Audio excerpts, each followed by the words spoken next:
Okay, folks, I know last Shabbat was Shabbat Zachor, but I still want to share something about this whole remember to destroy the memory of Amalek thing.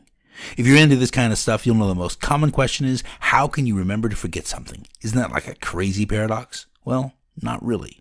But to understand why, we'll have to rewind our story just a bit. Okay, now we're back at the story of Abraham and the War of the Kings. In this story, these 4 randomly named kings fight those 5 randomly named kings, and then Abraham gets involved and lays down the law. Zip, zap, zoop, we're done, right? Actually, no. There's some really interesting stuff going on here.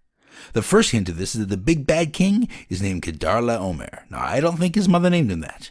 You see, Kedar means encircle, and Omer means grain, specifically the amount a person needs to eat each day. The name literally means encircle grain. This guy cornered the grain market. By controlling the Omer, this guy was starving people in order to make the big bucks.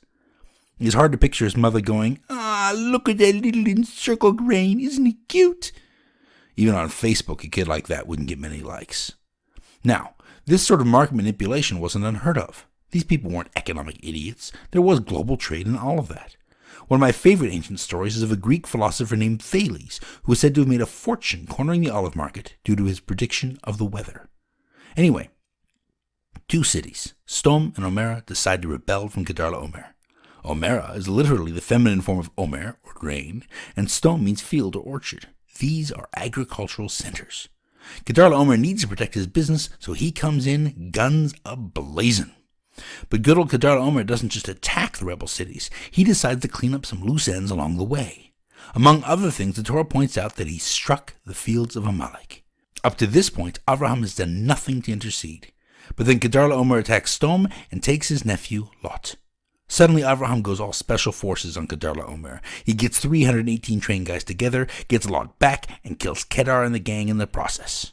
All good, right? Well, maybe not. Because if Abraham had acted earlier, Amalek would have kept their fields, and a bunch of other peoples wouldn't have been attacked at all. In fact, in the very next chapter, God tells Abraham not to be afraid. I think Abraham is afraid he made the wrong choice. God doesn't tell him he made the right choice. He just tells him not to dwell on it. Regretting decisions you can't unmake just isn't very productive. We can understand this, can't we? The crazy nutjobs of ISIS, Al-Qaeda, Hezbollah, Iran, and the Assads are having a war in Syria and Iraq, and they're hurting lots of third parties. But we aren't rescuing them, are we? So long as we aren't attacked, we're keeping our distance. Shouldn't we be afraid we're making the wrong moral choice? I certainly have my opinions, but just as with Abraham, it soon might be too late to have useful regrets. Anyway, Amalek suffered, and Abraham could have helped, but he didn't. Amalek sets themselves apart because they maintain their resentment. First, they never plant fields again. And then hundreds of years later, when the Jewish people leave Egypt, Amalek attacks them. They're still angry. Even after one of the great-grandsons of Esau colonizes their identity, they maintain the memory of their anger. They don't even resent that Abraham attacked them. He didn't. They are angry that he didn't help them when he could have. I believe it is this memory we're supposed to be destroying. To put it another way, we are supposed to remember to destroy Amalek's memory, not other people's memory of Amalek.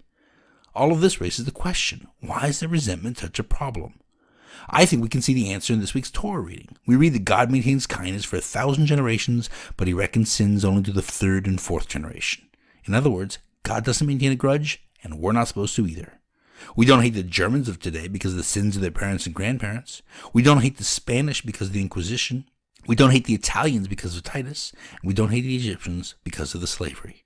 In fact, the Torah itself tells us, you shall not despise an Egyptian because you were a stranger in his land. 1 generation after the Exodus. Kindness is to be remembered, but sins are to be cast aside. But the Amalekites don't move on. It is their cultural memory of unceasing anger that we are commanded to erase. Of course, it must be asked, if we're supposed to move on, why can't we forget the sins of Amalek? In fact, we can. Just as the Jewish people are maintained by their memory of the Exodus from Egypt, Amalek is maintained, or at least was, by their resentment of Abraham. As soon as they lose their cultural memory, they cease to exist. I actually think Amalek has been erased. I don't think we're still at war with them. But we still must remember, we're still fighting those like them, cultures and people who nurse unending anger for the sins and errors of the past. Every people has made mistakes. We can't unwind this reality. Only if we move on can kindness take root and flourish.